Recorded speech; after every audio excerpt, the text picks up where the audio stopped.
থাপ্পড় খাওয়ার ভয়ে গালে হাত দিয়ে বসে আছি। ভার্সিটির সিনিয়র ভাই অগ্নির সামনে, আর আমার ঠিক সামনে অগ্নি আর তার দুই বন্ধু রিয়াদ আর আরিশ বসে আছে। ওনারা কেউ কিছু বলছে না।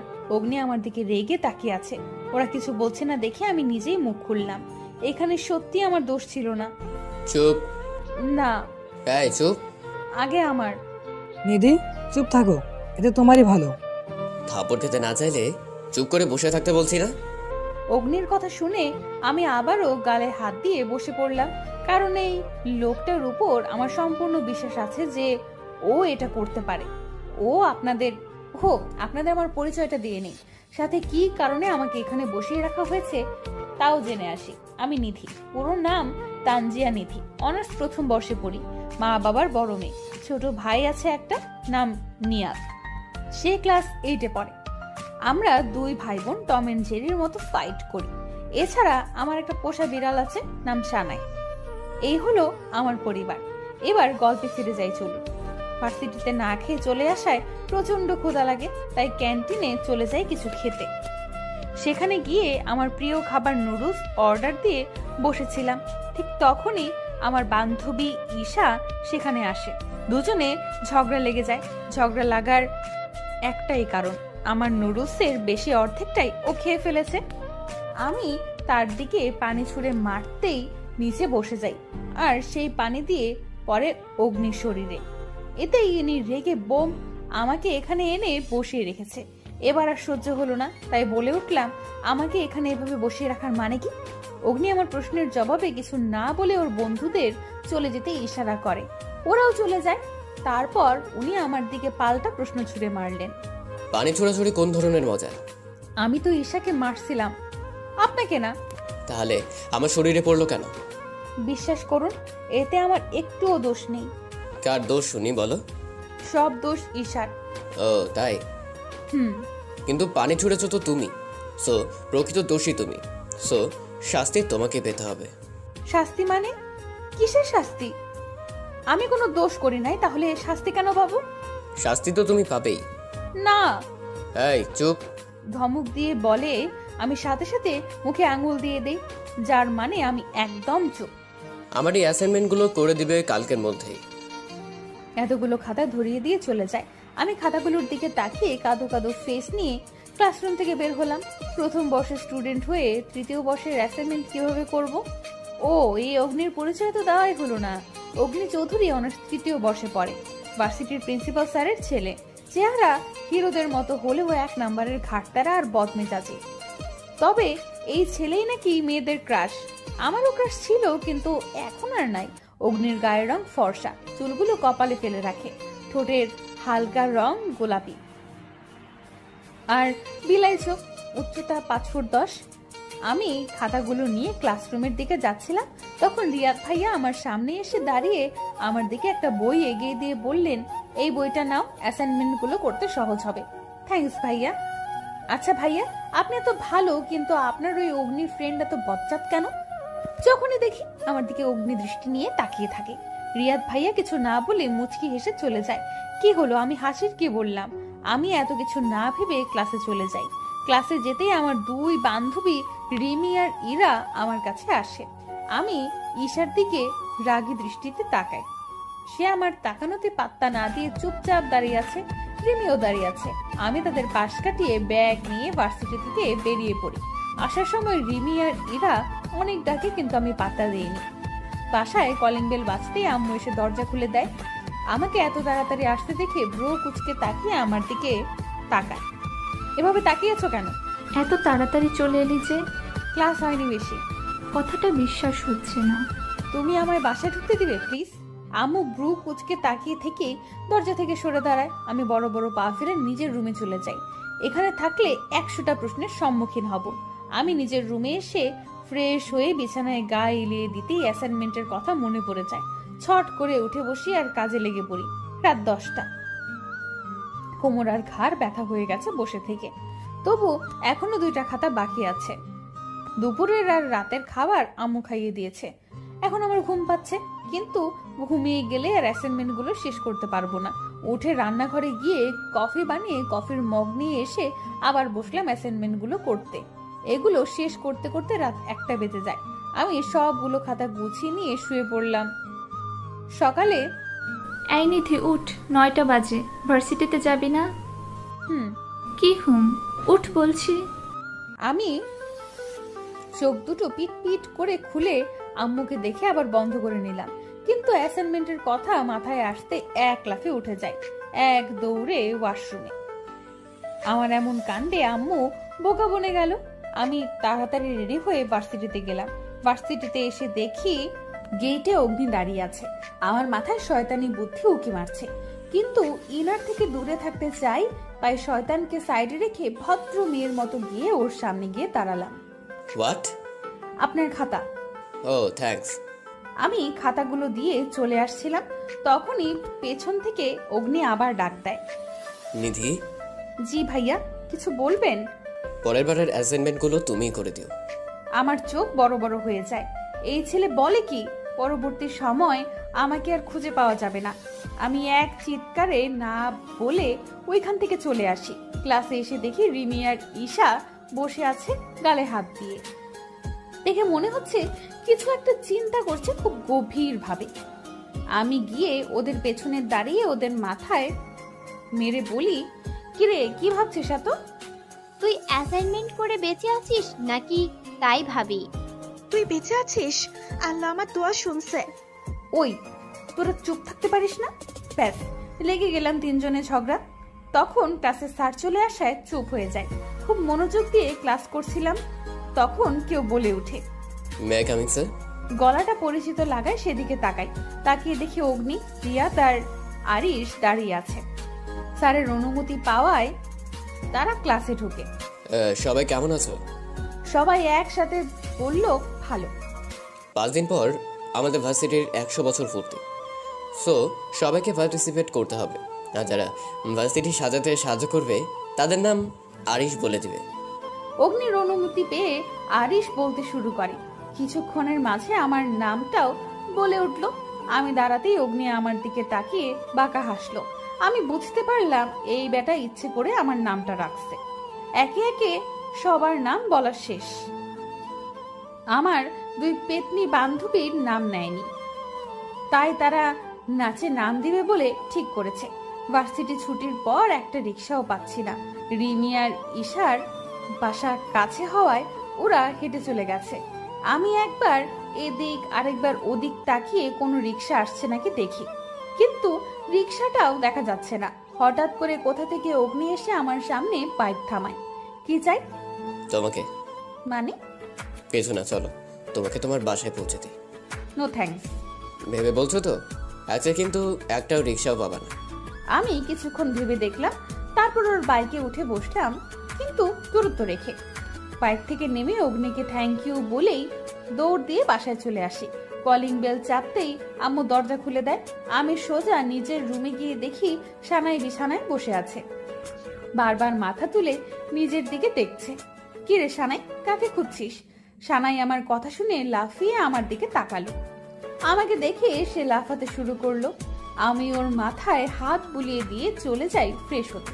ওয়াশরুম থেকে বের হতেই দেখি নিয়ান কালার পেন দিয়ে সানাই গায়ে আঁকিবুকি করছে। আমি রেগে এগিয়ে গিয়ে ওর কানে ধরলাম, ওই ফাজিল ছেলে, তুই কি জীবনও শুধরাবি না? আপু ছাড়, ব্যথা লাগছে। লাগুক, আগে বল সানাইয়ের গায়ে এমন আঁকিবুকি করছিস কেন? তোর বিড়াল আমার ড্রয়িং নষ্ট করে দিছে। এদিক সেদিক ফেলে রাখছিলি নিশ্চয়ই। সে আমার কথায় মাথা চুলকায়, যার মানে আমার কথাই ঠিক। এবার কানটা একটু জোরে ধরে ছেড়ে দিয়ে সানাইকে ওয়াশরুমে নিয়ে আসি। সানাইকে ওয়াশ করে ঘরে নিয়ে এসে হেয়ার ড্রায়ার দিয়ে শুকিয়ে নিয়ে রুমের দিকে তাকাতেই আমার চোখ চরক গাছে। আমার রুমে সব জিনিস এলোমেলো। আমি জোরে একটা চিৎকার দিলাম, নিয়ান! আমি সোজা আম্মুর কাছে গেলাম। আম্মু আমাকে দেখে এক ব্রু উঁচিয়ে ফেলে। আমি তা দেখে বিরক্তি নিয়ে বলি, সব সময় কি এইরকম রিয়াকশন দেওয়া জরুরি? না। আচ্ছা কিছু বলবি? বল। তোমার ছেলে আমার রুম এলোমেলো করে চলেছে। তো গুছিয়ে নে, ও ছোট, এরকম দুষ্টুমি করবেই। মানে তুমি ওকে কিছু বলবে না? কাকে কি বলি? রাগে ফুঁসতে ফুঁসতে নিজের রুমে চলে আসি। এসে চুপ করে সব গুছিয়ে বিছানায় শুয়ে পড়ি। ক্লান্তি লাগায় সাথে সাথে ঘুম চলে আসে। পরের দিন ভার্সিটিতে একটু তাড়াতাড়ি চলে আসি। একটা গাছের নিচে বসে আছি। আমাকে এভাবে বসে বসে কফি খাচ্ছি আর গল্পের বই পড়ছি। তখন কেউ একজন আমার ঠিক সামনের চেয়ারটাতে বসলো, কিন্তু আমার তাকাতে ইচ্ছে হলো না, কারণ আমি পুরোপুরি গল্পের মাঝে ডুবে আছি। কিন্তু অস্বস্তি হচ্ছে, মনে হচ্ছে কেউ আমার দিকে তাকিয়ে আছে। তাই না পেরে চোখ তুলে তাকালাম। তাকিয়ে দেখি অগ্নি। কি ব্যাপার, আপনি এখানে কি করছেন? কেন, এখানে আসা যাবে না নাকি? না, আসা যাবে না কেন? অবশ্যই আসা যাবে, কিন্তু এত টেবিল রেখে আমার টেবিলে কেন বসলেন? বাই দ্য ওয়ে, আপনি কি আমাকে পছন্দ করেন? চেহারার নাই চিরিবিরি, আমি নাকি ওরা পছন্দ করব? কি কি বললেন? আমার চেহারা খারাপ? বেটা, নিজের চেহারা দিয়ে আয়নায় দেখিস। এই বলে ভেঙচি কিটে ওইখান থেকে চলে আসলাম আমি। বেটা খচ্চরের সাহস কত বড়, আমাকে বলে আমার চেহারা নাকি খারাপ। দেখিস, তোর বউ আমার থেকে দেখতে খারাপ হবে। আমি ক্লাসে এসে চুপ করে বসে রইলাম। এখন রিমি আর ঈশা থাকলে এদের উপরে রাগটা ছাড়তে পারতাম, কিন্তু এই পেতনি দুইটা আসার নামই নিচ্ছে না। ভার্সিটি ছুটি দিয়েছে 2 ঘন্টা আগে। এই 2 ঘন্টার মধ্যে একটা সেকেন্ডও একটু বিশ্রাম নিতে পারলাম না। কারণটা হচ্ছে ওই কচ্ছপটা আমাকে এটা ওটা করাচ্ছে। মনে হচ্ছে এখানে আমি ছাড়া আর কেউ নেই কাজ করার মতো। আমি মুখ গোমড়া করে কাজ করছিলাম, তখন আমাদের ক্লাসের ঢঙ্গি মেয়ে সাথী আসে। এসে খুব ভাব নিয়ে দাঁড়ায় অগ্নির পেছনে। অগ্নি ভাইয়া, আপনি তো ঘেমে গেছেন একেবারে, ন্যাকা সুরে বলে সাথী। সাথীর ন্যাকা কণ্ঠ শুনে অগ্নির ভীষণ বিরক্ত লাগছে, তা ওর মুখ দেখেই বোঝা যাচ্ছে। অগ্নির কথা শুনে সাথীর মুখটা একটু ছোট হয়ে গেছে। এখন আমার মাথায় অগ্নিকে জ্বালানোর জন্য শয়তানি বুদ্ধি আসে। আমি নিজেই নিজেকে বলে উঠি, বেটা কচ্ছপ, অনেক জ্বালাইছিস আমাকে, এখন দেখ এই নিধি তোকে কি করে। একটা শয়তানি হাসি দিয়ে ওদের কাছে গেলাম। সাথী চলে যাচ্ছিল, আমি সাথীর হাত ধরে তাকে আটকে দিলাম। তারপর অগ্নির দিকে তাকিয়ে বলি, আরে অগ্নি ভাইয়া, সাথী কি এমন চেয়েছে যে আপনি ওর সাথে এমন করছেন? সিনিয়র হয়ে জুনিয়রের এইটুকু ইচ্ছে পূরণ করতে পারবেন না? আমার কথা শুনে সাথী অনেক খুশি হলো, তা ওর চেহারা দেখে বোঝা যাচ্ছে। কিন্তু অগ্নি যে একদম খুশি হয়নি তা ওর তাকানো দেখেই বোঝা যাচ্ছে। আমাকে মনে হচ্ছে চোখ দিয়ে গিলে খাবে। আমিও কম নাকি, ডোন্ট কেয়ার ভাব নিয়ে ওখান থেকে চলে আসলাম। এবার যাব যেখানে ডান্স প্র্যাকটিস হচ্ছে ওইদিকে। ডান্স ক্লাসে গিয়েই আমার চোখ বড় বড় হয়ে গেল। রিয়াদ আর রিমি ঝগড়া করছে আর আরিশ এবং ঈশা তাদের আটকাচ্ছে। আমি ওদের কাছে গিয়ে হা করে ওদের ঝগড়া দেখছি। আমাকে এভাবে হা করে দাঁড়িয়ে থাকতে দেখে ঈশা তাতে দাঁত চেপে বলে, এভাবে ক্যাবলাকান্তের মতো হা করে তাকিয়ে আছিস কেন? একে থামা এসে। হ্যাঁ। আরে ওরে আয়েশা, থামা। ও হ্যাঁ। আয়। ওরা ঝগড়া কেন করছে? দুজনের রিলেশন খুব ভালো যে। মানে? Flashback please. ফ্ল্যাশব্যাক। রিমি মমচিত্তে গানটায় নাচ করছিল। নাচের প্রতিটা স্টেপ তার দারুণ, সবাই মুগ্ধভাবে দেখছিল তার নাচ। কিন্তু হঠাৎ একটা স্টেপে এসে পা পিছলে পড়ে যায়। এতে রিয়াদ শব্দ করে হেসে ওঠে। ওই, আপনি হাসলেন কেন? আমার ইচ্ছে। আপনার হাসার ইচ্ছে আমার পড়ে যাওয়ার পর কেন হয়েছে? এই মেয়ে, তুমি একবারিয়ে ঝগড়া লাগাতে চাইছো কেন? মিস জগরুটে। আপনি জগরুটে? আপনি কি কানা কোথাকার? রিয়াদ চোখে চশমা পরে, তাই রিমি তাকে কানা বলে ডাকছে বর্তমান। ও এই ব্যাপার। বোন, থামাই রিমিকে। আমি চুপচাপ রিমির কাছে গেলাম আর ওর কানে কানে গিয়ে বললাম, দোস্ত, রিয়াদ তোর সাথে ইচ্ছে করে ঝগড়া লাগছে যাতে ও মজা নিতে পারে, আর তুই তালে তালে নাচতেছিস। আমার কথা শুনে রিমি সাথে সাথে চুপ হয়ে যায় আর চুপচাপ গিয়ে একটা বেঞ্চে বসে পড়ে। এটা নতুন না, এর আগেও আমি একে এভাবে চুপ করিয়েছি। আমি মুচকি হেসে ওর পাশে গিয়ে বসে অন্যদের নাচ দেখতেছি। কিছুক্ষণ আগেই বাসায় আসলাম, খুব ক্লান্ত লাগছে, তাই শুয়ে শুয়ে সানাইয়ের মাথায় হাত বুলিয়ে দিচ্ছি। কখন যে ঘুমিয়ে গেলাম নিজেও জানি না। আমার ঘুম ভাঙলো কিছু পড়ে যাওয়ার শব্দে। চোখ খুলে শব্দ যেদিকে থেকে এসেছে ওই দিকে তাকালাম। তাকাতেই আমার রাগ 7 আসমানের উপরে চলে গেল। ভার্সিটিতে অগ্নি আর নামতেই ওকে ডুবিয়ে দেই। আপু কি করছিস? তুই আমার সাথে ফ্লাওয়ার ভাসটা কেন ভাঙছিস? আপু আমি ইচ্ছে করে করিনি, এবারের মতো ক্ষমা করে দে প্লিজ। এই ভুল যদি দ্বিতীয়বার হয়? হবে না। ওকে, চল প্রতিযোগিতা শুরু করি। তারপর 2 ভাই বোন মিলে প্রতিযোগিতা করলাম। প্রতিবারের মতো এবারও আমি জিতলাম। আজ ভার্সিটিতে 100 বছর পূর্তি উপলক্ষে অনুষ্ঠান। সবাই নীল রঙের শাড়ি পরেছে, আমিও নীল রঙের শাড়ি পরেছি, কিন্তু সমস্যা একটাই, বসার জায়গা পাচ্ছি না। বোন, দাঁড়িয়ে থেকে আমার পা ব্যথা করছে। আরে জায়গা না পেলে আমি কি করব? সেটাও কথা। ওই দেখ, 3টে সিট খালি। আমি আর রিরা সেদিকে তাকালাম আর খুশি মনে চেয়ারের দিকে এগিয়ে গেলাম। কিন্তু যখন চেয়ারগুলোর কাছাকাছি গেলাম তখনই কোথা থেকে অগ্নি, রিয়াদ আর আরিশ এসে বসে পড়ে। সাথে আমাদের মুখটা কাদো কাদো হয়ে গেল। ওরা আমাদের দিকে তাকিয়ে টেডি হাসলো। আমরা মুখ বাঁকিয়ে চলে আসলাম ওইখান থেকে। সারা অনুষ্ঠান দাঁড়িয়েই দেখলাম আমি। রিমি আর ঈশা চলে গেছিল রেডি হতে, ওরা নাচবে তাই। এখন আমার পা ব্যথা করছে, কুড়িয়ে কুড়িয়ে হাঁটছি। তখনই কোথা থেকে অগ্নি এসে আমায় কোলে তুলে নেয়। আচমকা এমন হওয়ায় আমি ভয় পেয়ে যাই। আরে কি করছেন? নামান আমায়। না। মানে কি? কিছু না। নামান আমাকে। চুপ থাকো, নয়তো ফেলে দিব। আমি চুপ হয়ে গেলাম, কারণ এই ছেলে আমাকে ফেলে দিতে পারে এটা নিশ্চিত। কোলে তুলে আমাকে গাড়িতে বসিয়ে ও গাড়িতে উঠে গাড়ি চালাতে থাকে। গাড়ি এসে থামে বাসার সামনে। গাড়ি থেকে নামতেই অগ্নি নেমে এসে আমাকে জড়িয়ে ধরে। আচমকাই হওয়ায় আমি পুরো ফ্রিজড হয়ে গেলাম। কি করছে অগ্নি এগুলো? ও আমাকে ছেড়ে দিয়ে টেডি হেসে চলে যায়। আমি কিছুক্ষণ ওইখানেই একইভাবে দাঁড়িয়ে আছি। তারপর এদিক ওদিক তাকিয়ে বাসায় চলে যাই। অন্যদিকে অগ্নি ড্রাইভ করছে আর মুচকি মুচকি হাসছে। আজকে সে নিধিকে টোস্টটা বেশি দিয়ে দিয়েছে। আরে জানটা চেহারা দেখার মতো হয়েছিল। আজকের এই লুকে আমার সামনে না আসলেই পারতে, তাহলে আর আমি তোমার উপর ফিদা হতাম না।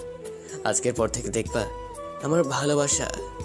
B ready baby, perfect couple হবই আমরা। এটা বলে বাঁকা হেসে ড্রাইভে মন দেয়। আজকে যখন নিধি নীল শাড়ি পরেছিল তখন তাকে পরীর মতো লাগছিল। এদিকে বাসায় এসে নিজের রুমে গিয়ে ফ্রেশ হতে চলে গেলাম। আমি এখনো একটা ঘোরের মাঝে আছি। কি হলো কিছুই বুঝতে পারলাম না। তখনই নিয়ান এসে আমার মাথায় জোরে মেরে বসে, বিছানায় উঠে বসে। কি মাথায় মারলি কেন?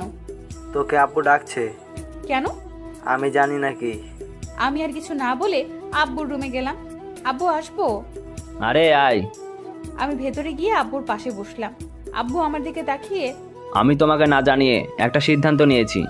কি সিদ্ধান্ত? আমি তোমার বিয়ে ঠিক করেছি। হোয়াট? আমার বন্ধুর ছেলে, খুব ভালো। তুমি আমাকে না জানিয়ে এটা কেন করলে? আমি যা করেছি ভেবেচিন্তে করেছি। আমি এখন বিয়ে করব না। আমি শুধু তোমায় জানালাম, তোমার মত জানতে চাইনি। তুমি এখন আসতে পারো। আব্বু। নিধি, রুমে যাও। আমি রেগে রুমে চলে আসলাম। মানে কি আমাকে না জানিয়ে বিয়ে ঠিক করে ফেললো? আর ওইদিকে অগ্নি বিরক্তি নিয়ে তার বাবার দিকে তাকিয়ে আছে। তার বাবা রাগী দৃষ্টিতে তাকিয়ে আছে। ড্যাড, আমি এখন বিয়ে নিয়ে ভাবছি না। কিন্তু আমি ভেবে নিয়েছি আর কথাও দিয়ে দিয়েছি। মানে কি? আমাকে না জানিয়ে এটা করলে কেন?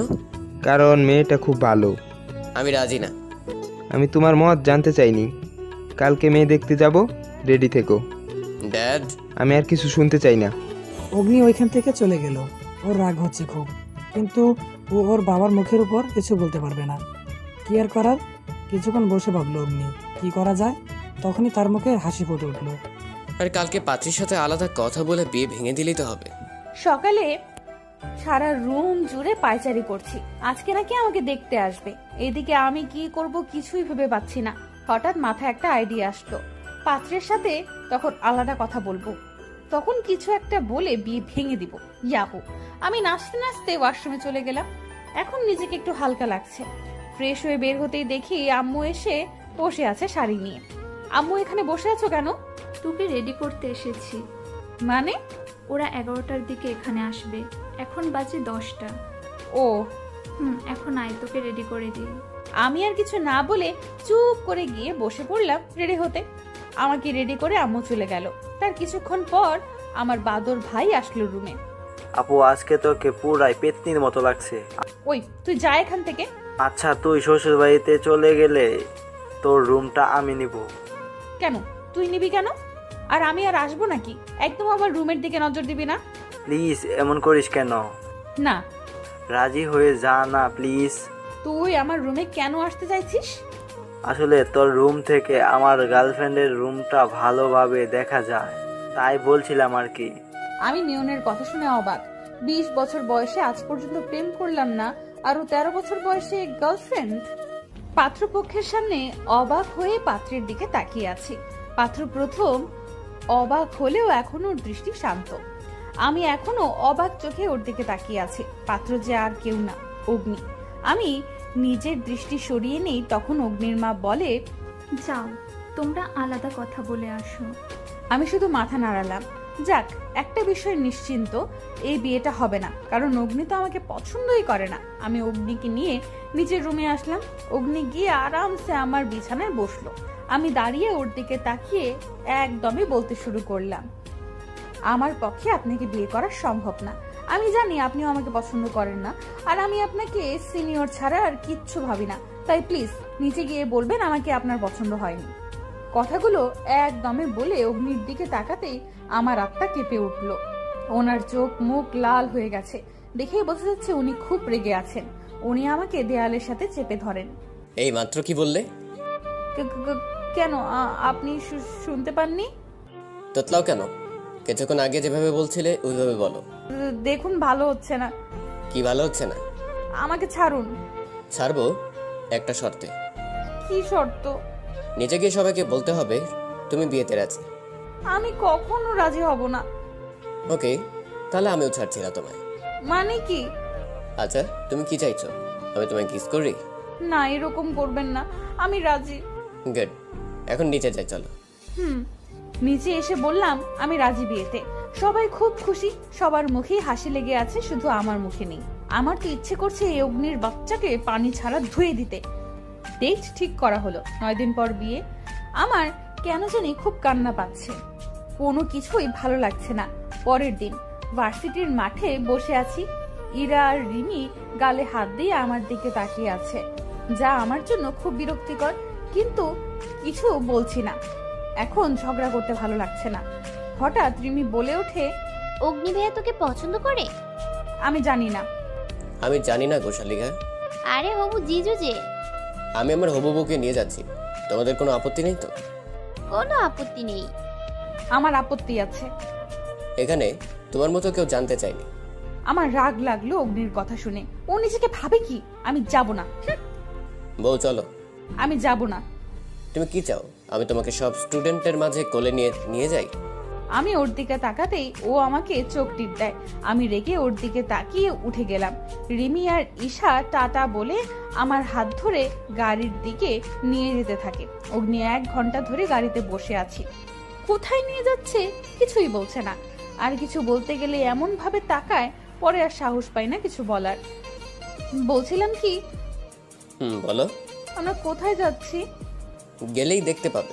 কেন, এখন বলে কি হয়? চুপ করে বসতে পারো না তুমি? না, পারি না। তোমাকে চুপ করানোর পদ্ধতি আমার জানা আছে। বলে গাড়ি থামিয়ে আমার খুব কাছে চলে আসে। আমি ভয় পেয়ে দরজার সাথে মিশে যাই। যদি পারতাম ভেতরে ঢুকে যেতাম। এখন কি ঘটতে পারে ভাবতে পারছো? মানে? যেমন কিস। না, আমি চুপ থাকবো, একটা কথাও বলবো না, একদম চুপ থাকবো। গুড। অগ্নি আমার কাছ থেকে সরে যেতেই একটা লম্বা শ্বাস নিলাম। হার্টবিট খুব দ্রুত বিট করছে। এই ছেলেটার কারণে নির্ঘাত কোনো একদিন হার্ট অ্যাটাক করবো আমি অগ্নির দিকে তাকিয়ে দেখি ও খুব মনোযোগ দিয়ে ড্রাইভ করছে। ওর ভাব দেখে মনে হচ্ছে কিছুই হয়নি। আমি জানলা দিয়ে বাইরে তাকিয়ে আছি।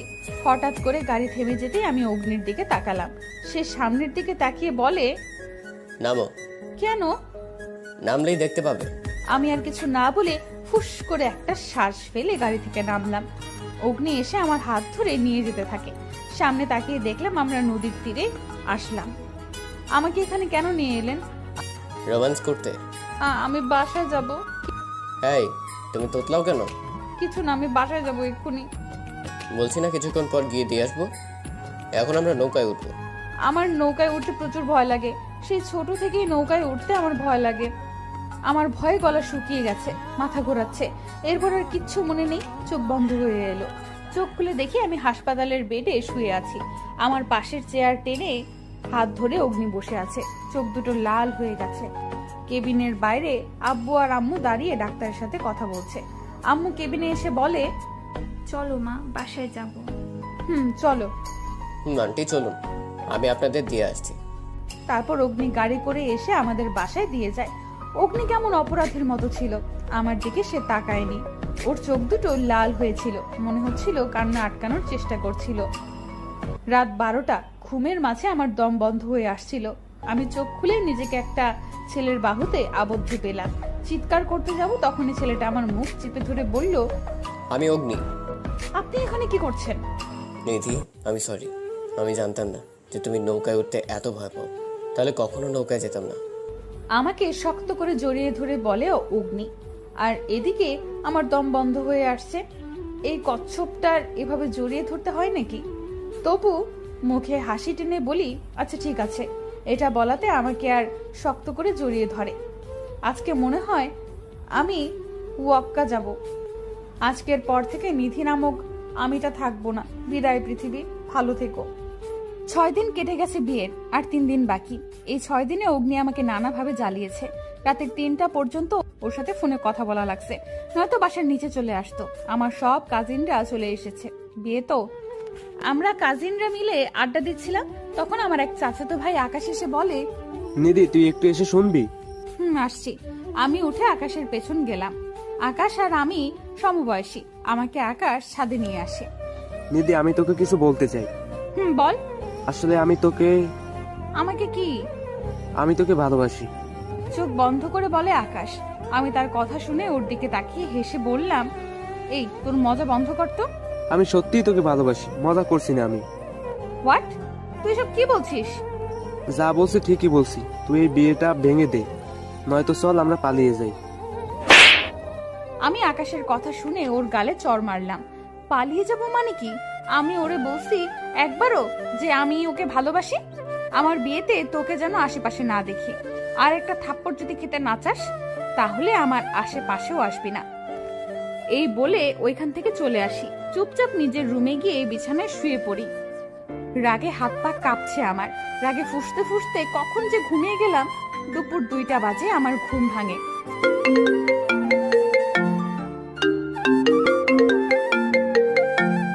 ফোনের শব্দে তাকিয়ে দেখি কচ্ছপ ফোন দিচ্ছে না, মানে অগ্নি ফোন দিচ্ছে।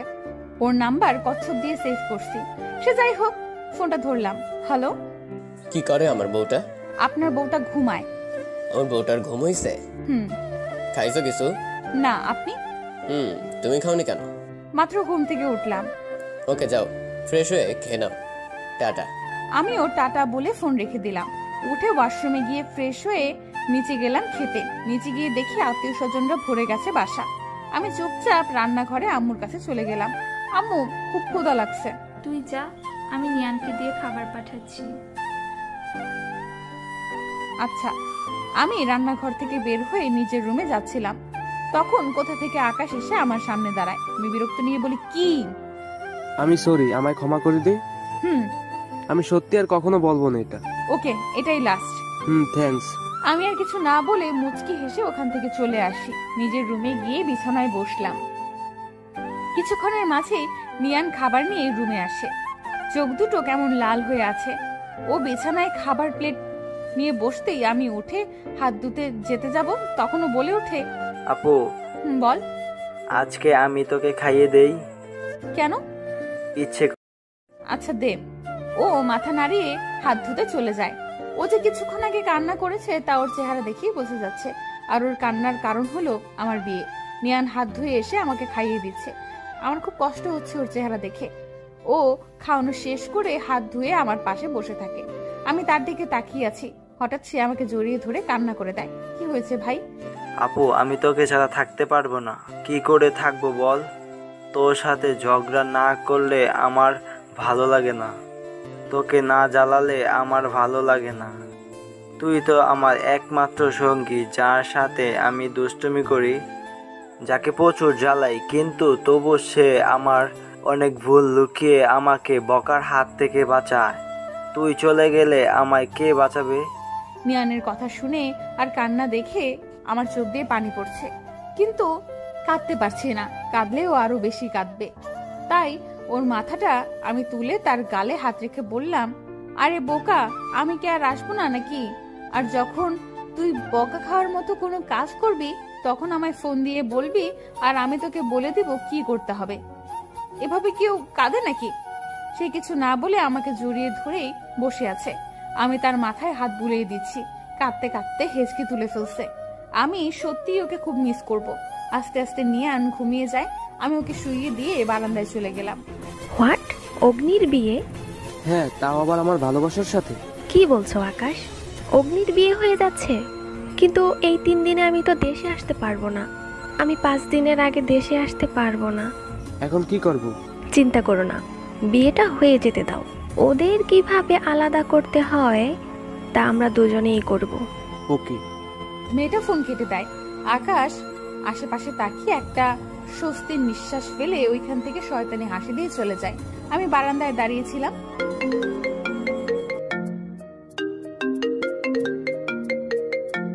তখন অগ্নি ফোন দেয়। হ্যালো। রাতে রেডি থেকো। কেন? ঘুরতে যাব। কোথায়? সারপ্রাইজ। এইবারও কি নৌকায় ওঠানোর প্ল্যান আছে? না। আচ্ছা, ওকে। ওকে, টাটা যান। আমি ফোন কেটে পেছনে তাকাতেই দেখলাম নিয়ান দাঁড়িয়ে আছে। সে আমার দিকে তাকিয়ে একটা শয়তানি হাসি দিয়ে চলে যায়। আমি হাবলার মতো তার দিকে তাকিয়ে আছি। কি হলো কিছুই বুঝলাম না। আমি রেডি হয়ে ছাদে যাচ্ছি, কারণ অগ্নি আমায় ছাদে যেতে বলেছে। কিন্তু প্রবলেম হচ্ছে গিয়ে নিয়ান আমার পেছন পেছন আসছে। এবার বিরক্ত হয়ে বললাম, কি চাই? এভাবে পেছন পেছন আসছিস কেন? তুই অগ্নি ভাইয়ের সাথে ঘুরতে যাচ্ছিস না? তো এখন তুই আমাকে 200 টাকা দিবি। তোকে টাকা কেন দিব? তুই আমাকে টাকা দিবি, নয়তো আমি গিয়ে সবাইকে জানিয়ে দেব। এই নে টাকা। ওর হাতে 200 টাকা ধরিয়ে দিয়ে আমি চলে আসি। এখন ওর সাথে ঝগড়া করার মুড নেই। আমি ছাদে আসতেই অগ্নি আমাকে ফোন দিল।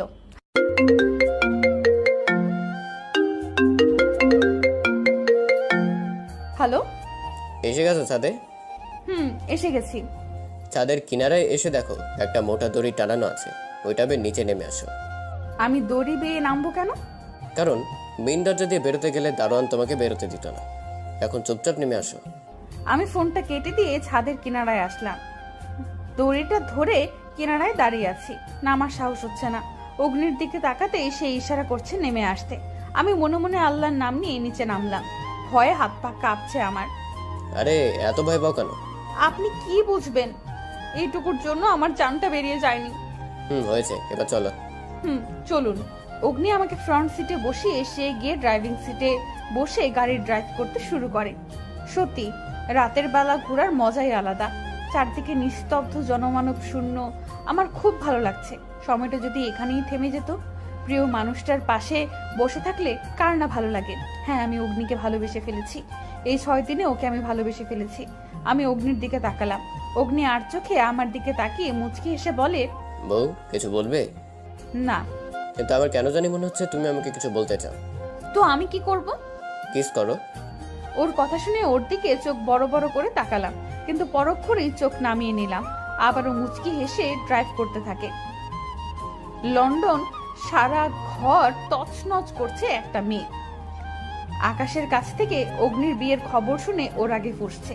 তখন একজন মধ্যবয়স্ক লোকের ঘরে এসে মেয়েটার কাঁধে হাত রেখে বলে, মিলি মামনি শান্ত হও। হ্যাঁ, মেয়েটার নাম মিলি, বয়স 20। মিলি অগ্নির ফুফাতো বোন। মিলির যখন 12 বছর তখন থেকেই সে অগ্নিকে পছন্দ করে। আর আকাশ এবং মিলি তারা একই ভার্সিটিতে পড়ে এবং তারা ফ্রেন্ড। এবার গল্পে যাওয়া যাক।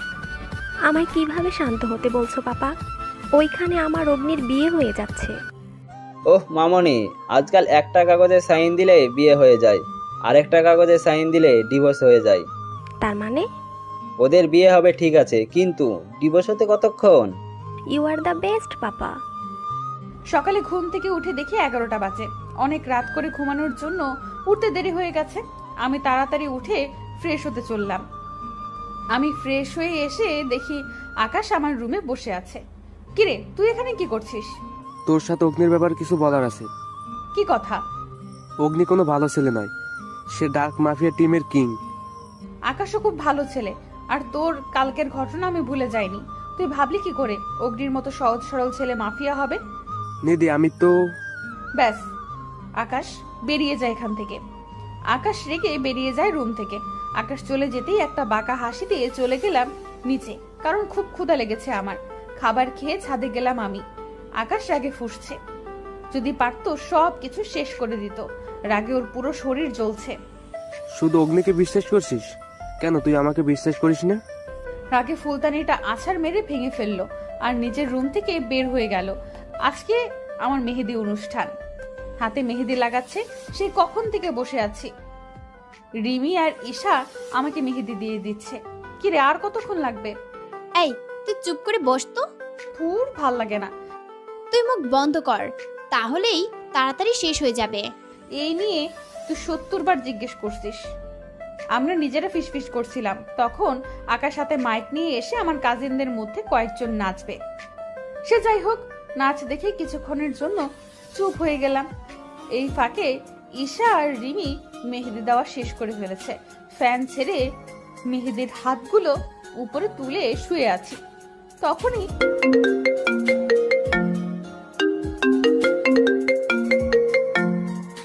আমার ফোনটা বেজে উঠলো। এই মুহূর্তে আবার কে ফোন দিল? উঠে গিয়ে ফোনটার দিকে তাকিয়ে দেখি অগ্নি ফোন দিচ্ছে, কিন্তু হাতে মেহেদি, ধরবো কি করে? তখনই ওই দিকে যে ঈশা যাচ্ছিল। ঈশা। হ্যাঁ বল। ফোনটা একটু ধরিয়ে দিবি? জিজু ফোন দিচ্ছে বুঝছি। হয়েছে তোর?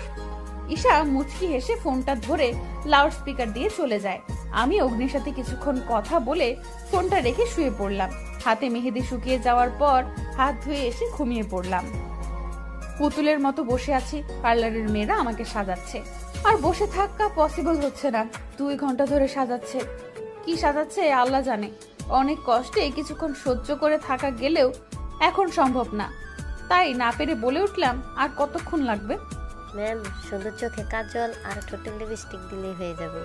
তাড়াতাড়ি করুন প্লিজ। G ma'am. আবারও কাঠের পুতুলের মতো বসলাম। চোখে কাজল আর ঠোঁটে লিপস্টিক লাগাতে 15 মিনিট লাগিয়েছে। সাজানো কমপ্লিট করে বসে আছি। আমার সাথে রিমি আর ঈশা বসে আছে। ওরা কি নিয়ে যেন চোখে চোখে একে অপরকে ইশারা করছে। তোরা কি নিয়ে ইশারা করছিস? অগ্নি ভাইয়া কি জানে?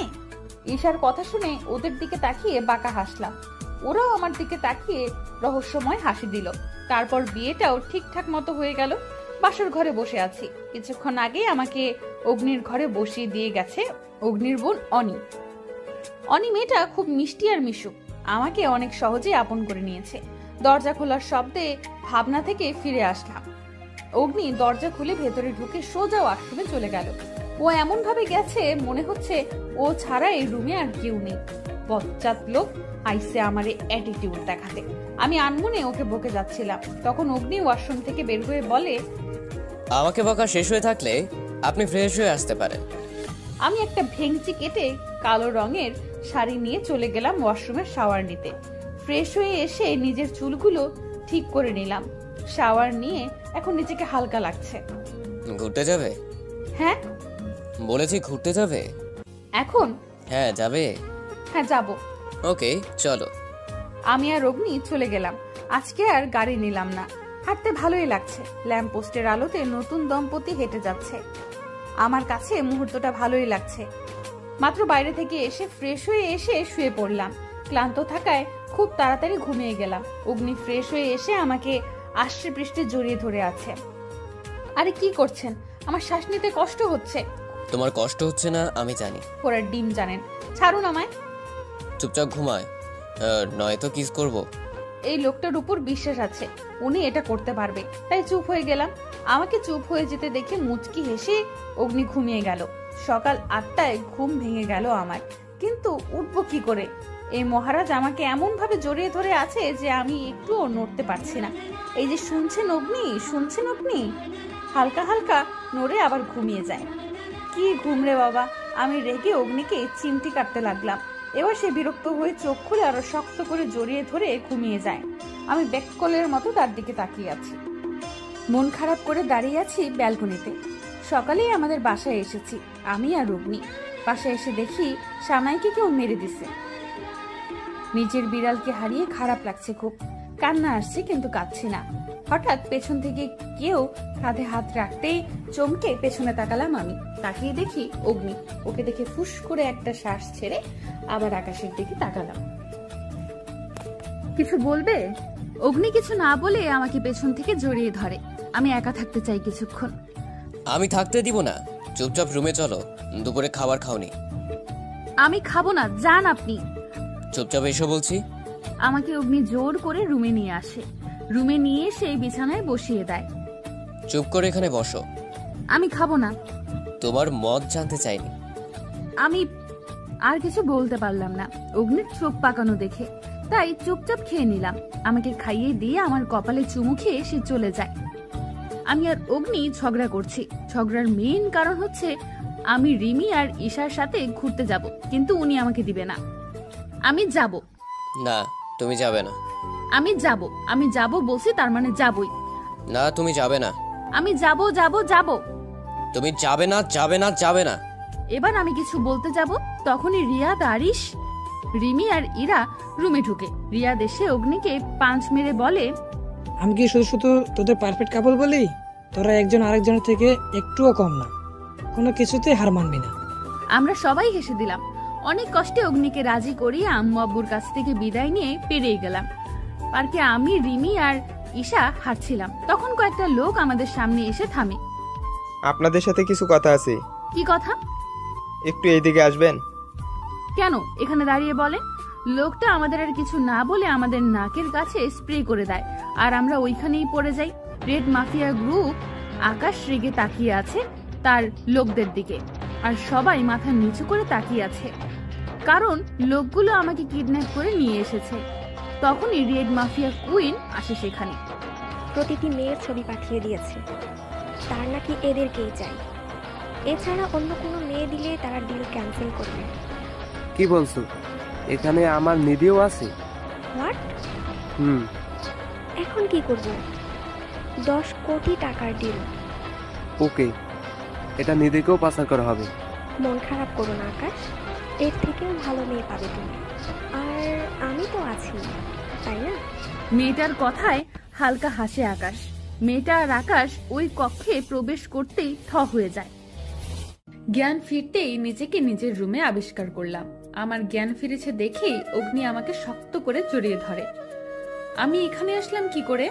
তোমাকে কিডন্যাপ করা হয়েছিল, কিন্তু কিডন্যাপাররা তোমার ফোন বন্ধ করতে ভুলে গিয়েছিল, তাই তোমাকে খুব ইজিলি পেয়ে গেলাম। ও এখন যাও, রেডি হয়ে আসো। কোথায় যাব? আমাদের বাসায়। আজকেই তো আসলাম এখানে, আবার আজকেই চলে যাব? তুমি কিডন্যাপ হয়েছো শুনে আম্মু অনেক টেনশন করেছে, আর আজকেই চলে যেতে বলেছে। আমি আর কিছু না বলে চলে গেলাম রেডি হতে। রেড মাফিয়া গ্রুপ আকাশ আর ওই মেয়েটি রাগে ফুঁসছে। তাদের হাতে একটা চিরকুট, যেখানে বড় বড় করে লেখা গাধা। ওই সময় তার রুমে গিয়ে দেখে একটা মেয়েও নেই, সবাইকে উদ্ধার করে নিয়ে গেছে, আর তাদের জন্য এই চিরকুটটা রেখে গেছে। ডার্ক মাফিয়া গ্রুপ অনেক সাহস পেয়ে গেছে, এদের একটা বিহিত করতেই হবে। রাগে ফুঁসতে ফুঁসতে বলে মেয়েটা। আকাশের চোখ লাল হয়ে গেছে, কিন্তু ও একটা বিষয় শিওর হয়ে গেছে, ডার্ক মাফিয়া গ্রুপের কিং অগ্নি নয়। চলুন জেনে আসি আকাশের শিওর হওয়ার কারণ। কিছুক্ষণ আগে অগ্নি বারবার ঘড়ি দেখছে আর নিধিকে ফোন দিচ্ছে, কিন্তু নিধি ফোন তুলছে না। এদিকে অগ্নির কপালে বিন্দু বিন্দু ঘাম জমছে। সে আর কিছু না ভেবে আকাশকে ফোন দেয়।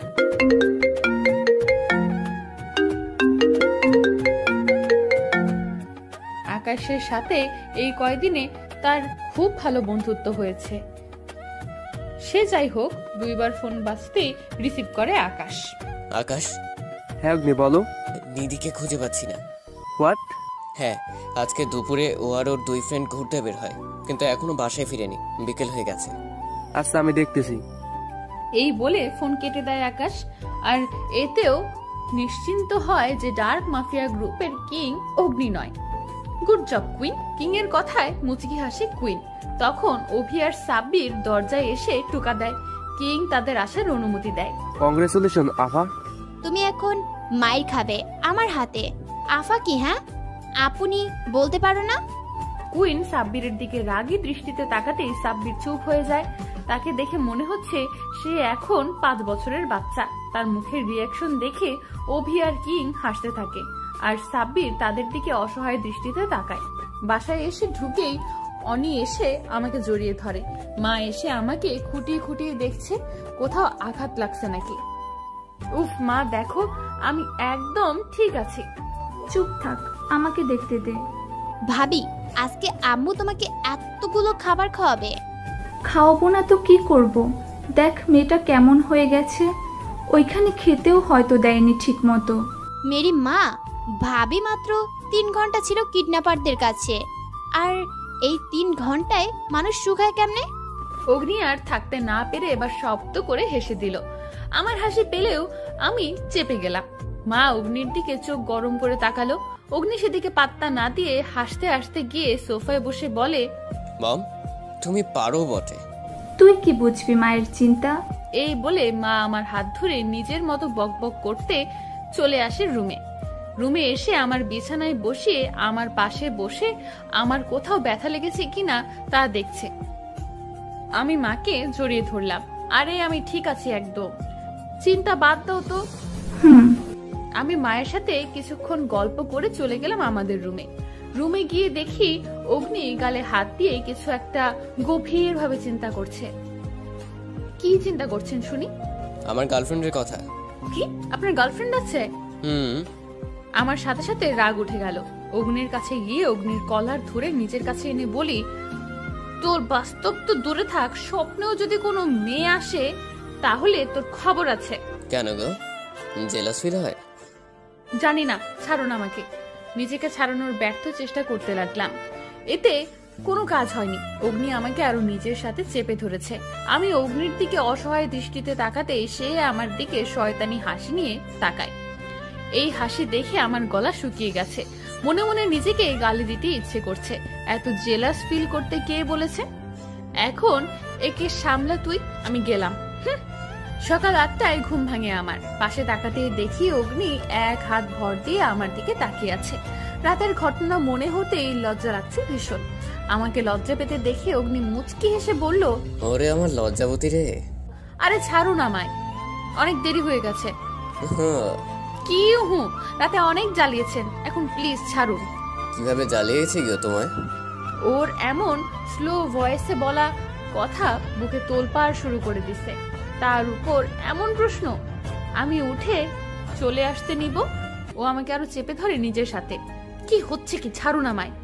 না, ছাড়বো না। প্লিজ ছাড়ুন, আজকে উঠতে অনেক দেরি হয়ে গেছে। আমার কথায় অগ্নি আমার কপালে একটা কিস করে ছেড়ে দেয়। আমি টাওয়াল পেঁচিয়ে চলে গেলাম গোসল করতে। ফুল মুডে বসে আছে মেয়েটি। আকাশ তার দিকে ব্রু কুচকে তাকিয়ে আছে। আসলে সে বোঝার চেষ্টা করছে মেয়েটার মাথায় কি প্ল্যান চলছে। আকাশ বলো। আমি দরজা খুলতেই আমার বয়সী একটা মেয়েকে দেখতে পাই। মেয়েটা আমাকে দেখে কটমট করে আমার দিকে তাকিয়ে ভেতরে চলে যায়। মামি কোথায় তুমি? মেয়েটার চিৎকারে মা রান্নাঘর থেকে ছুটে আসে। আমি মেয়েটার দিকে হা করে তাকিয়ে আছি। মেয়েটার আচরণ মাথার উপর দিয়ে যাচ্ছে। আমার দিকে ওইভাবে কটমট করে তাকানোর কারণ খুঁজে পেলাম না। মা এসে মেয়েটাকে দেখেই থেমে যায়। মুখে এক চিলতে হাসি ফুটে ওঠে। আরে মিলি, কবে এলি? ও আচ্ছা, এই মেয়ের নাম আজকে সকাল। ও আচ্ছা, তোর রুমটা গোছানো আছে, যা গিয়ে ফ্রেশ হ। ও তার আগে অগ্নির বউয়ের সাথে পরিচিত হ। মা আমাকে ইশারা করে ওনার কাছে যেতে অগ্নির বউ নিধি। মিমি আমার দিকে তাকিয়ে জোরপূর্বক হেসে, আমি নিধি। মিলি আর কিছু না বলে চলে যায়। আমি দাঁত দিয়ে নখ কাটতে কাটতে রুমে গেলাম। আমাকে এভাবে দেখে ব্রু, কি চিন্তা করছো গো? কি ওই চিপকু মেয়েটা বাসায় এসেছে? মিলি বাসায় আসলে সবসময় আমার সাথে চিপকে থাকে। ও তাহলে এই ব্যাপার। এই কারণে মিলি আমার দিকে কটমট দৃষ্টিতে তাকিয়েছিল। আমি অগ্নির সামনে গিয়ে দাঁড়িয়ে কোমরে হাত দিয়ে বলি, ওই মেয়ের থেকে দূরে দূরে থাকবে, ওই মেয়ে একদম সুবিধার না। এই বলে আমি রুম থেকে চলে আসি। আর মিলিকে কিভাবে আমার বরের কাছ থেকে দূরে রাখা যায় সে চিন্তা করছি। আমার এত কিউট বরটার সাথে ওই শয়তান মেয়ে চিপকে থাকে। এবার একটু চিপকে দেখ তোকে কি করি।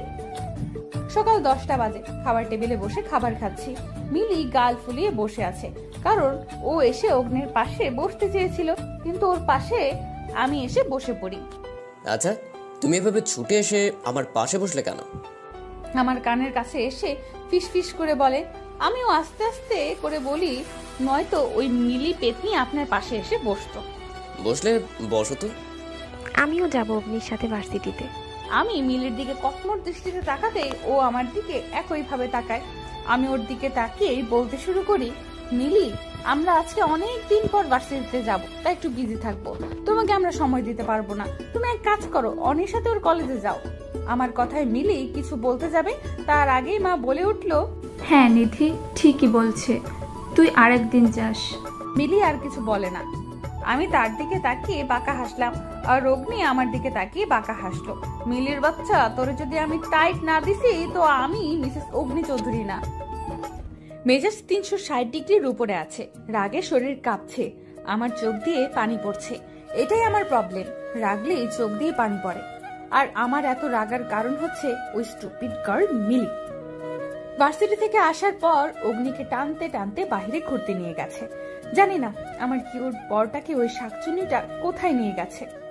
রুমের এই দিক থেকে ওই দিক পায়চারি করছিলাম, তখন মা আমাকে ডাক দিল। আমি নিচে চলে গেলাম। নিচে গিয়ে আমি খুশি হয়ে গেলাম, কারণ নিয়ান আর আব্বু এসেছে। কেমন আছো আব্বু?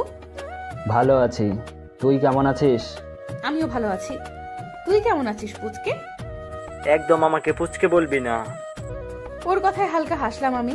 আব্বু কিছুক্ষণ থেকে গল্প করে চলে যায়, নিয়ান থেকে যায়, ও আমার কাছে থাকবে কিছুদিন। আমি রুমে এসে এদিক থেকে ওদিক পায়চারি করছি, আর নিয়ান আমার দিকে চোখ ছোট ছোট করে তাকিয়ে আছে। আপু, কি বলবি বল। কি হয়েছে রে তোর? এমন করছিস কেন? আরে তোর জিজুর জন্য এরকম করছি। কেন, ভাইয়ার কি হয়েছে? আমি নিয়ানকে পুরো ঘটনাটা বললাম। ডোন্ট ওয়ারি বেহনা, নিয়ান ইজ হেয়ার। কি করবি তুই? মিলিকে দূরে দূরে রাখবো ভাইয়ার কাছ থেকে, আর তোর ওই কাজটাও করে দেব। এই কাজের জন্যই তো আসা। কিভাবে? নিয়ান আমার দিকে তাকিয়ে শয়তানি হাসি দেয়। আমার আর বুঝতে বাকি রইল না এর মাথায় কি চলছে। রেড মাফিয়া গ্রুপ মেয়েটা আকাশের দিকে তাকিয়ে আছে। আকাশ এপাশ ওপাশ করছে। আকাশের এমন করার কোনো কারণ খুঁজে পাচ্ছে না মেয়েটা। এভাবে পায়চারি করছো কেন? ডার্ক মাফিয়া গ্রুপ আমাদের কিছু বিশ্বস্ত লোকদের মেরে দিয়েছে। হোয়াট? হ্যাঁ। তুমি এই কথা আমাকে আরো আগে বলনি কেন? এই বলে মেয়েটা পাশে থাকা ফুলদানিটা ভেঙে ফেলে। মেয়েটার রাগ দেখে আকাশ ভয় পেয়ে যায়। এই মেয়ে রাগের ব্যাপারে 4 বছর আগে ধরে অবগত সে। অগ্নি আর মিলি রাত 9টায় বাসায় আসে। অগ্নি এসে আমাকে জড়িয়ে ধরে। আমি তার থেকে নিজেকে ছাড়িয়ে রুমে চলে আসি। আমার পেছন পেছন অগ্নিও আসে। নিধি, প্লিজ রাগ করে থেকো না। আমার সামনে থেকে সরুন। না, এখানে আমার কি দোষ? মিলি তো আমাকে জোর করে নিয়ে গেছে। অগ্নির কথায় আমি রেগে তার গলার কলার চেপে ধরে বললাম, ও নিয়ে গেলেই তোর যেতে হবে। প্লিজ লক্ষ্মী বউ আমার, রাগ করে না। আচ্ছা, কি করলে তোমার রাগ কমবে? যা বললাম তাই করবেন? হুম। ওকে, আমি আপনাকে মেয়ে সাজাবো আর আপনি চুপচাপ থাকবেন। না। তাহলে থাকুন আপনি। গেলাম। অগ্নি আর কোনো পথ খুঁজে না পেয়ে রাজি হয়ে গেল। অগ্নির মুখের রিয়াকশন দেখে মুখ টিপে হাসলাম। মিলি নিজের রুমে পায়ের উপর পা তুলে বসে আছে। অগ্নিকে নিয়ে আছে অনেকক্ষণ ঘুরেছে। মিলি ভাবছে নিধিকে কিভাবে পথ থেকে সরাবে। হঠাৎ মিলির ফোনটা বেজে ওঠে।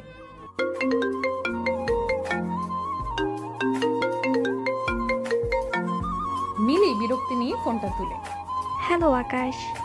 তা প্ল্যান কতটুকু এগিয়েছে? প্রথম ধাপ শেষ। আর হ্যাঁ, এই প্ল্যানে সাকসেস হতে হলে যদি নিধিকে মেরে ফেলতে হয় তাহলে তাই করো। ওকে, কুইনের সাথে কবে দেখা হবে? কালকে দেখা হবে। ওকে। মিলি ফোন রেখে দিয়ে আবারও আরাম করে বসে। অনি নিয়ানের সাথে গল্প করছে বলে ভুল হবে। সে নিধির সম্পর্কে নানা রকম প্রশ্ন করছে। নিয়ান বিরক্ত নিয়ে উত্তর দিচ্ছে। নিয়ানের ইচ্ছা করছে অনির মাথা ফাটিয়ে দিতে। আচ্ছা নিয়ান, ভাবি কি গুলি চালাতে পারে?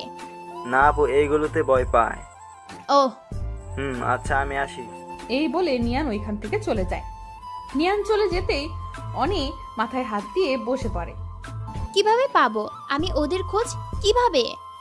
আমাকে দেখার খুব ইচ্ছে। দেখা যায় ওকে কালকে তোমার বাসায় ওর সাথে দেখা হবে। হয়েছে? না, আর কতক্ষণ লাগবে? 5 মিনিট। অগ্নি আর কথা বলে না। আমি আবারও কাজে মন দিলাম। 5 মিনিট পর আমার সাজানো কমপ্লিট হলো। আমি অগ্নিকে পা থেকে মাথা পর্যন্ত দেখে হু হু করে হাসতে লাগলাম। শাড়িতে ওকে জোশ লাগছে। এভাবে হেসো না প্লিজ। কেন? আমার এখানে লাগে। বুকের বাম পাশে হাত রেখে বলে। ওর কথায় আমি সোজা হয়ে বসলাম। গলাটা পরিষ্কার করে বললাম, কয়েকটা পিক তুলি চলুন। বউয়ের সাথে এতটুকু করতে পারবেন না? ইমোশনাল ব্ল্যাকমেল করছি, রাজি না হয়ে যাবে কোথায়? হায়রে নিধি, তুই এত ভালো ইমোশনাল ব্ল্যাকমেল করতে পারিস, আগে জানতাম না তো। আয় সোনা, তোর কপালে একটা চুমু খাই। সকালে আকাশের কথা অনুযায়ী মিলি চলে যায় আকাশের বাসায়। আকাশের বাসায় যাওয়ার সময় মিলির বারবার মনে হচ্ছিল কেউ ওকে ফলো করছিল, কিন্তু সে কাউকে দেখতে পায় না। মিলি গিয়ে আকাশের বাসায় ঢুকে পড়ে। ওই মিলি, এসে গেছো? হ্যাঁ। চা খাবে নাকি কফি? কফি। ওকে। আকাশ তার সার্ভেন্টদের বলে দেয় কফি আনতে। মিলি বারবার এদিক ওদিক দেখছে। আকাশ তার কারণ বুঝতে পেরে মুচকি হেসে বলে, কুইনকে খুঁজছো? হ্যাঁ। কোথায় queen? Wait. Okay. Sweetheart, please এখানে চলে আসো। আর কত লুকিয়ে থাকবে? আকাশের কথায় একটা রুম থেকে মেয়ে বের হয়ে আসে। মিলি মেয়েটাকে দেখে বসা থেকে দাঁড়িয়ে যায়। তার মুখ থেকে আপনা আপনি বেরিয়ে আসে, অনি। অনি সিঙ্গেল সোফায় বসে আছে আর তার সামনে আকাশ আর মিলি বসে আছে। মিলির এখনো ঘোর কাটেনি। আচ্ছা, তুমি অগ্নি আর নিধির ক্ষতি করতে চাও কেন? শুনতে চাও?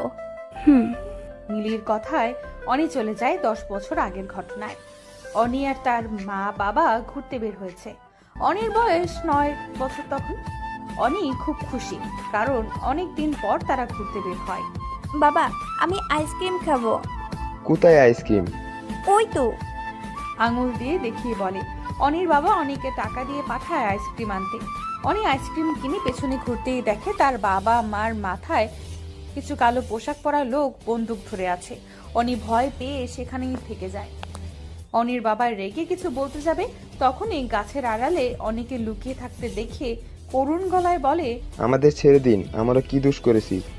তখন কালো পোশাক পরা লোকদের লিডার অনির মাথায় বন্দুক তাক করে বলে, এত কিছু করেও বলছিস কি করেছি? যা উপরে গিয়ে জানিস কি করেছিস। এটা বলে ওই লোকটা অনির বাবার মাথায় গুলি করে দেয়। তার সাথে তার মাকেও মেরে দেয়। বর্তমানে অনি নিজের চোখের পানি মুছে বলে, ওই কালো পোশাক পরা লোকগুলো ছিল ডার্ক মাফিয়া গ্রুপের, আর ওই গ্রুপের লিডার ছিল অগ্নির বাবা। আর সেদিনের পর থেকে ওদেরকে মারার জন্য প্ল্যান করতে থাকি। কিন্তু তুমি এই রেড মাফিয়া গ্রুপের কুইন হলে কিভাবে? কারণ ওই গ্রুপের কিং এবং কুইন আমার বাবা ছিল। মিলি আর কিছু বলে না, চুপ করে বসে যায় সেখানে। ওর কাছে এখন সব ক্লিয়ার। আরিশ আর রিয়াদের বিয়ে ঠিক হয়েছে ঈশা আর রিমির সাথে। এই কয়েকদিন ওরা একে অপরকে ভালোবেসে ফেলেছে। তার ফ্যামিলির লোকদের জানাতেই তারা রাজি হয়ে যায়। সবাই বেরিয়ে পড়েছি আরিশদের বাংলোতে যাব। ওদের বাংলো নাকি অনেক সুন্দর, আর বিয়ে 5 দিন পরে। আমি বুঝলাম না এত তাড়াতাড়ি বিয়ে কেন ঠিক করলো। নিধি, বল। আমার খুব ভয় লাগছে। কেন? ওই ব্যাপারটায়। রিমির কথায় তার মাথায় চাপ্পড় দিয়ে ঈশা বলে, এই তুই সত্যি রিয়াদ হাসান? পরের নামটা উচ্চারণ করার আগে ওকে থামিয়ে দিলাম। এই চুপ কর, বাতাসেরও গান আছে। তখন পেছন থেকে অনি বলে ওঠে, কি ব্যাপার, কি কথা বলছো তোমরা? কিছু না তো। কেন জিজ্ঞাসা করছিস? ও বলতে চাইছে না। আমি মিলের দিকে রাগী দৃষ্টিতে তাকিয়ে আবার বাইরে তাকালাম, কারণ এই মেয়েকে দেখলেই আমার রাগ উঠে। অগ্নি মুখ ফুলিয়ে ড্রাইভ করছে। তার মুখ ফোলানোর কারণ সে নিধির সাথে আসতে চেয়েছিল, কিন্তু রিয়াদ আর আরিশ জোর করে এসে গাড়িতে বসে পড়ে। কিরে, অগ্নি মুখকে এভাবে বাংলা 5 বার নিয়ে কেন রাখছিস? তোরা অনেক বড় মহৎ কাজ করছস, তাই মুখটা এমনি রাখছি। ও আচ্ছা। এটা বলে রিয়াদ আর আরিশ হাসতে শুরু করে দেয়, আর অগ্নি তার দাঁতে দাঁত চেপে সহ্য করছে। 5 দিন পর ওদের বিয়ে না থাকলে মেরে হাসপাতালে পাঠাতো। বাংলোতে পৌঁছাতেই আমাদের রাত 9টা বাজে। বের হয়েছিলাম বিকেল 5টায়। সে যাই হোক, সবাই ক্লান্ত, তাই যে যার রুমে চলে যায়। আমার আর অগ্নির জন্য আলাদা একটা রুম, আর রিমি আর ঈশার জন্য আলাদা একটা রুম, আর আরিশ আর রিয়াদের জন্য আলাদা রুম। নিধি চলো খেয়ে আসি। চলুন। আচ্ছা নিয়ান কোথায়? ওকে একটা রুমে দেওয়া হয়েছে, সে সেখানেই আছে। আচ্ছা। আমি আর অগ্নি এসে অল্প খেয়ে নিলাম। প্রচুর ক্লান্ত লাগায় এসে শুয়ে পড়লাম। ডার্ক মাফিয়া গ্রুপ কিং আর কুইন গালে হাত দিয়ে কোনো মতে তাকিয়ে আছে। তাদের সামনে 1 ঘন্টা যাবত হাত কসলাচ্ছে অভি আর সাব্বির। রাতে 2টায় ঘুম থেকে ডেকে তোলার কোনো মানে হয়? ওই শালা কিছু বলবি নাকি, না এভাবে হাত কসলাবি? একটা কথা জানার ছিল, কিন্তু তুই রেগে যাবি। আমার রাগকে কবে থেকে পাত্তা দেস তোরা? আচ্ছা শোন, বলতাছি। বল। কোনো গন্ডগোল হবে না তো? না। তুই কেমনে শিওর হলি? কারণ ওদের সব প্ল্যান আমাদেরও বলে দিয়েছে। কিং এর কথায় অভি আর সাব্বির মাথা চুলকায়। সকালে, আই অগ্নি উঠুন। নিধি আর একটু ঘুমোতে দাও। প্লিজ উঠুন, আমি বাগানে ঘুরতে যাব, আর একটু পরে গেলে ভালো লাগবে না। অগ্নি আর কিছু না বলে উঠে চলে যায় ফ্রেশ হতে, আর এদিকে আমিও শাড়ি ঠিক করে চুলগুলো বেঁধে নিলাম। অগ্নি ফ্রেশ হয়ে এসে আমাকে নিচ থেকে উপর পর্যন্ত দেখে বলে, এভাবে সাজার কি আছে? সাজলাম কই? তাহলে চোখের নিচে কাজল কেন দিয়েছো? এটা তো আমি প্রতিদিনে দেই। ও আচ্ছা। এখন চলুন। আমি আর অগ্নি চলে গেলাম বাগানে। বাগানে পাশাপাশি হাঁটছি দুজন, খুবই ভালো লাগছে। কিন্তু আমার এই ভালো লাগা মনে হয় কারো সহ্য হলো না, তাই তো মিলি শাকচুন্নি চলে এসেছে। ধুর, ভালো লাগে না। আজকে রিয়াদ, রিমি আর আরিশ, ঈশার বিয়ে, সবাই আনন্দেই আছে। কিন্তু এই মিলির বাচ্চাকে আমার সহ্য হয় না। ফাজিল মেয়ে, খুদাই আমার বরটার পেছনে ঘুরে। এই নিধি। বল। আমাদের কেমন লাগছে? পুরাই জোস। Thank you. ওয়েলকাম। আমরা গল্প করতে লাগলাম নিজেদের মতো করে। আমাদের সাথে এসে যোগ দিল মিলি। ওকে সহ্য না হলেও সহ্য করে নিলাম। অনি বসে বসে প্ল্যান করছিল আজকে ওর সব শত্রুদের মেরে ফেলবে, অগ্নির ফ্যামিলিকে মেরে ফেলবে, তারপর ডার্ক মাফিয়া গ্রুপের খবর নিবে। অনি চেয়ারে পায়ের উপর পা তুলে এগুলো ভাবছিল, তখনই আকাশ দরজা ঠেলে ভেতরে ঢোকে। ওনি নেক্সট প্ল্যান কি? ওয়েট। ওকে। আজকে সবাইকে কিডন্যাপ করে আমাদের আস্তানায় নিয়ে যাব। আজকেই? ঠিক আছে। আকাশ চলে যেতে নাই, তখন আবার অনি বলে ওঠে, আর এই কথাগুলো মিলিকে গিয়ে বলো, ওকে কিন্তু স্প্রে করতে হবে। ওকে বলবো। এবার তুমি আসতে পারো। আকাশ নিজের মাথা নাড়িয়ে ওইখান থেকে চলে যায়। আকাশ নিচে চলে যেতেই অনি অট্ট হাসিতে ফেটে পড়ে। মা বাবা চিন্তা করো না, আজকে তোমাদের মৃত্যুর প্রতিশোধ নিব, আর তোমাদের রেড মাফিয়া গ্রুপকে অনেক বড় করব। নিয়ান সেই কখন থেকে বকবক করে অগ্নির মাথা খাচ্ছে, কিন্তু অগ্নি হাসি মুখেই তা শুনছে। আচ্ছা ভাইয়া, তোমার আমার উপর বিরক্ত লাগছে না? একদম না। বিরক্ত লাগবে কেন? না আসলে এতক্ষণ ধরে কথা বলছি তো তাই। আমার তো ভালোই লাগছে। ও আচ্ছা। নিয়ান একটা হাসি দিয়ে আবার তার বকবক শুরু করে দেয়। অগ্নি কাজ করতে থাকে আর নিয়ানের কথা শুনতে থাকে। রিমি, ঈশা, আমি আর মিলি কথা বলছিলাম। তখন হঠাৎ করে মিলির ফোনটা বেজে ওঠে।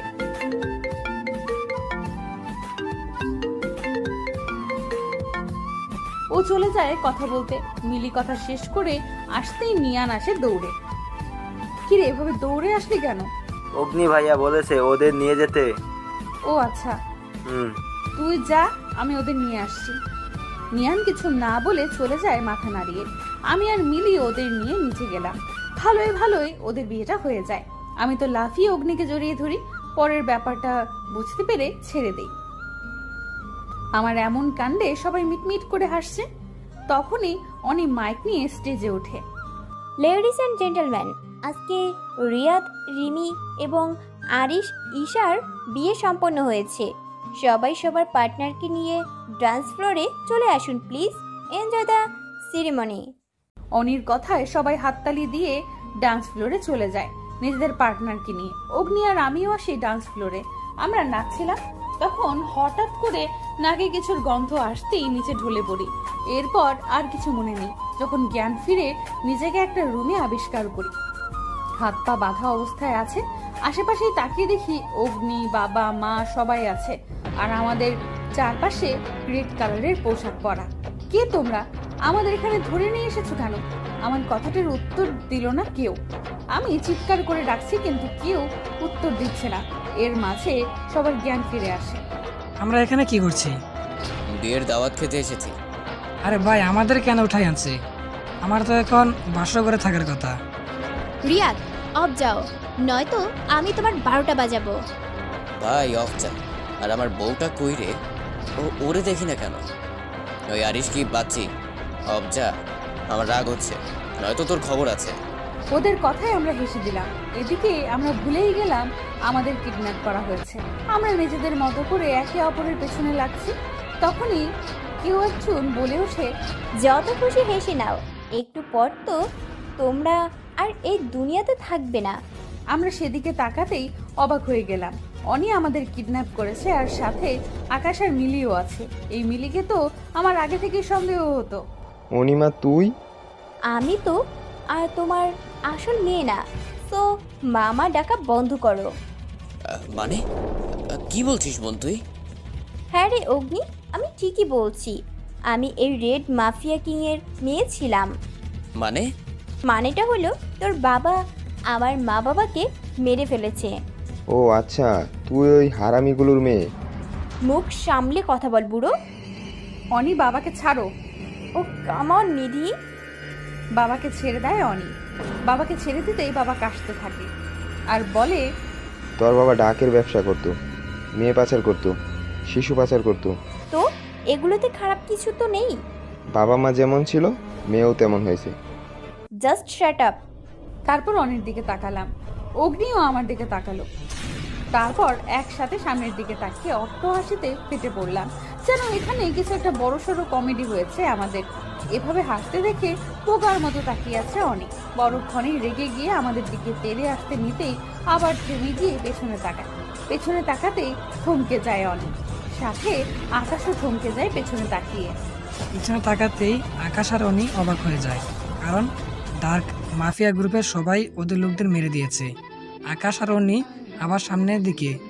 এবার আরেক দফা অবাক হয়ে যায়। অগ্নি আর নিধি দাঁড়িয়ে আছে, কিন্তু ওদেরকে চেয়ারের সাথে বাঁধা হয়েছে।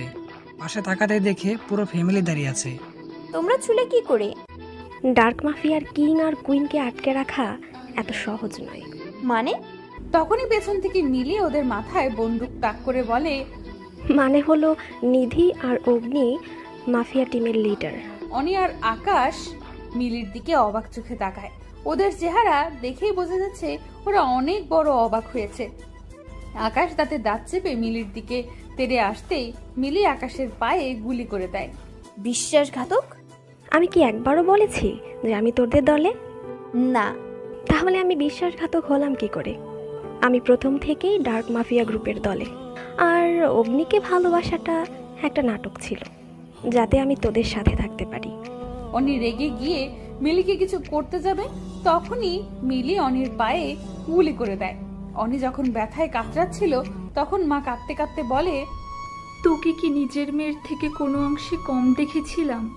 আরে তোর মা বাবাকে খুন করার কারণ তোর বাবা 3টা মেয়েকে ধর্ষণ করছিল, আর তোর মাটা দাঁড়িয়ে দাঁড়িয়ে দেখছিল। একটা মেয়ে হয়ে আর একটা মেয়ের ক্ষতি কি করে করতে পারে? বেশ করেছে, ধর্ষণ করেছে। পুরুষ হওয়ার কারণে বাবার একাধিক মেয়ের লালসা থাকতেই পারে, আর মা স্ত্রী হিসেবে স্বামীকে সাহায্য করার কর্তব্য পালন করছে। অনির কথায় আমি আর অগ্নি তাচ্ছিল্যে হাসলাম। কতটা নিচু মন মানসিকতা হলে এমন কথা বলতে পারে? অগ্নি এগিয়ে গিয়ে অনির গালে থাপ্পড় মারে। আমার লজ্জা লাগছে তোকে আমার বোন ভাবতে। উফ সরি, তুই তো আমার বোনই না। একটা মেয়ে হয়ে তুই এই কথাটা কি করে বলতে পারলি? অভি মানে রিয়াদ আর সাব্বির মানে আরিশকে ইশারা করলাম আকাশ আর অনিকে এখান থেকে নিয়ে যেতে। ওরা ওদেরকে নিয়ে চলে যায়। আমরা সবাই বাসায় চলে আসি। বাবা মা একেবারে চুপ হয়ে গেছে, কারোর সাথে কথা বলে না। অনেক বড়সড় শখ খেয়েছে, তা বুঝতে পেরেছি। শখ পাওয়ারই কথা। এত বছর যাকে নিজের মেয়ের মতো দেখেছে, সেই মেয়ে এত খারাপ হলো। আমি আর অগ্নি ব্যালকনিতে দাঁড়িয়েছিলাম। অগ্নি কেন দাঁড়িয়ে আছে আমি জানি না, কিন্তু আমি দাঁড়িয়ে ভাবছি আকাশকে আর অনিকে শাস্তি দেওয়ার কথা। অগ্নি বলো। আমার একটা বাঘ লাগবে কালকের মধ্যে। কেন, কি করবে? আমি অগ্নির দিকে তাকিয়ে রহস্যময় হাসলাম। আমার হাসি দেখে আর কিছু বলল না, কিন্তু কিছু একটা বুঝতে পেরেছে যে আমি কি করতে চলেছি। পরের দিন আমি ঘুম থেকে উঠেই বউ ভাতের আয়োজন করতেছি। অগ্নিও ব্যস্ত হয়ে গেছে কাজে। ঈশা আর রিমিকে পার্লার থেকে সাজানোর জন্য মেয়ে এসেছে। আমি এই ফাঁকে অগ্নিকে ডেকে আলাদা জায়গায় নিলাম। আমি যেটা আনতে বলেছিলাম আনছো? অগ্নি আমার কোমর জড়িয়ে আমাকে কাছে টেনে এনে বলে, আমার বউ চেয়েছে, পাবে না? তাই তো। দ্য ডার্ক মাফিয়া গ্রুপের কুইন, আপনি কি প্ল্যান করছেন একটু বলবেন প্লিজ? না, বলা যাবে না, যখন সময় হবে দেখতে পাবে। বাসার সব কাজ মিটিয়ে আরিশ আর রিয়াদের কাঁধে বাকিটা ছেড়ে দিয়ে আমি আর অগ্নি গেলাম আমাদের আস্তানায়। মিলি, বাঘ দিয়ে গেছে লোকজন। অগ্নির কথায় মিলি ইশারা করে দেখালো। মিলির ইশারা অনুযায়ী তাকালাম। একটা খাঁচায় ক্ষুধার্ত বাঘ আছে। মিলি, ওরা কোথায়? ওই যে চেয়ারে বাঁধা। ওদের দুজনকে ওই ক্ষুধার্ত বাঘের খাঁচায় ছেড়ে দাও। আমার কথায় আকাশ আর অনি চিৎকার করছে, কিন্তু মুখে টেপ লাগানোর জন্য শোনা যাচ্ছে না। আমি গিয়ে ওদের মুখের টেপটা খুলে দিলাম। নিধি প্লিজ ছেড়ে দে আমায়, আমি না তোর কাজিন। তোকে তো আমি 3 বছর আগেই আমার কাজিনের তালিকা থেকে বের করে দিছি, যখন জানতে পারলাম তুই রেড মাফিয়া গ্রুপের কিং। আমি মিলিকে ইশারা করতেই মিলি আমাদের গ্রুপের লোকজনদেরকে নির্দেশ দিল। ওরা এসে আকাশ আর অনেকে নিয়ে বাঘের খাঁচায় ছেড়ে দিল। আমি ওদের শেষ হওয়াটা এক নজরে দেখতে লাগলাম। অগ্নির দিকে তাকাতেই অগ্নি আমার দিকে তাকিয়ে বাঁকা হাসলো। বাহ, আমার মতোই চিন্তাধারা। এই জন্যই তো আমরা পারফেক্ট কাপল। আমরা একে অপরের দিকে তাকিয়ে মুচকি হাসলাম।